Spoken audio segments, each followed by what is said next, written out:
Kembali lagi dalam Inspirator Brawijaya, masih seputar Nakamse. Kalau tadi kita sudah tahu tentang profil dari Nakamse, segmen kali ini kita akan mengulas tentang sejarah di balik berdirinya. Seperti apa ya kisahnya?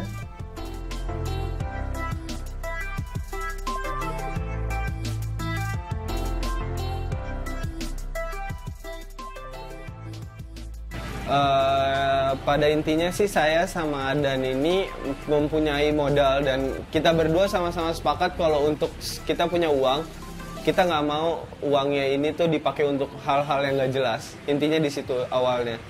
Terus dari situ kita bingung mau apa nih, mau bisnis apa nih. Akhirnya kita kepikiran terinspirasi sih Mbak dari salah satu rice box di Jakarta yang booming banget waktu itu. Makanya kita beranikan menjual rice box di sini gitu loh, di Malang, karena pasarnya luas juga.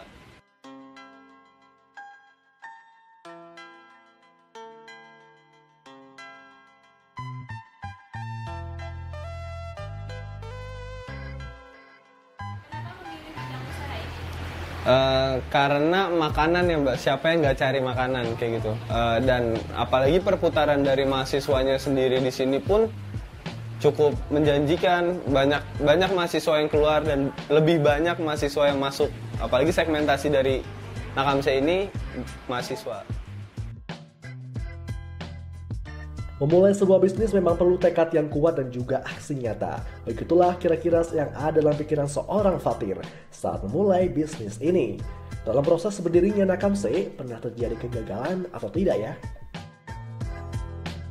Alhamdulillah sih saya nggak pernah berpikir kalau misalnya sebuah kegagalan. Saya berpikir itu kegagalan itu kesuksesan yang tertunda. Tapi mungkin ada beberapa yang menghambat seperti tidak berjalannya SOP di Nakamse-nya. Terus pernah ada komplain-komplain sedikit tentang Nakamse. Tapi dari komplain-komplain itu kita jadi belajar gimana caranya membuat customer itu sebagai raja, ratu, seperti itu Mbak.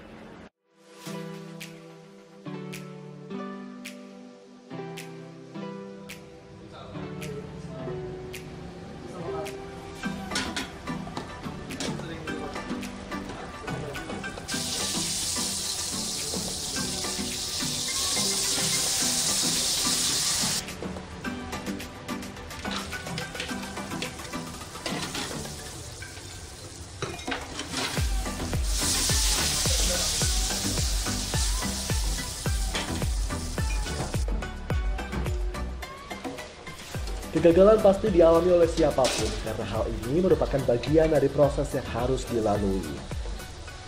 Tapi dengan semangat tinggi untuk bangkit, kegagalan tersebut pasti bisa berubah menjadi sebuah keberhasilan. Itulah yang menjadi kunci utama seorang owner dalam menggeluti bisnis ini. Lantas bagaimana Nakamse bisa terus bertahan dalam bisnis ini?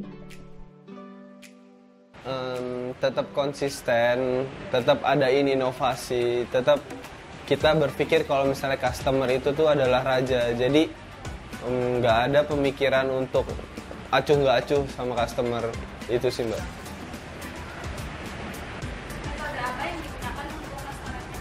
Kita fokus di digital marketing ya Mbak ya, terutama di Instagram, karena di Instagram sendiri itu tuh bisa nembak siapa segmentasi kita. Kita bisa gunain Instagram sponsor, influencer, jadi luas gitu loh, karena waktu itu pernah Nakamse ngundang influencer untuk makan di sini dan penjualan itu tuh benar-benar naik 2 kali lipat. Seperti itu, dan kita juga ada promo di GoFood, jadi kita bisa muncul di depan-depan GoFood seperti itu.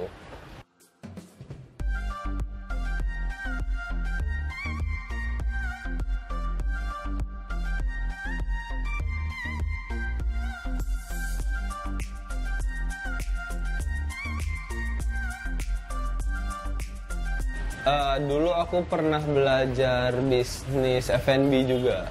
Waktu itu namanya Warung Kane, jadi roti bakar kayak gitu-gitu Mbak. Cuman itu merupakan tugas, jadi aku nggak terlalu gimana harus berjalan bisnisnya, beda sama sekarang gitu. Karena sekarang juga ini modal dari uang sendiri, jadi gimana caranya muter uang seperti itu. Kita nggak pernah fokus sama siapa kompetitor kita. kalau kita fokus sama kompetitor kita itu hanya ngehambat. Kita fokus gimana caranya menaikkan penjualan, kita fokus sama siapa customer kita fokus gimana caranya mereka untuk repeat order, seperti itu. Ada pihak yang berpotensi untuk diajak Untuk sekarang ini kita kan sudah kerjasama dengan salah satu brand minuman dan GoFood juga. Mungkin untuk kedepannya kita mau fokus di penjualan delivery. Kita akan ngebuat satu store di mana itu fokus untuk Gojek atau Grab Food untuk deliveryin makanan Nakamse.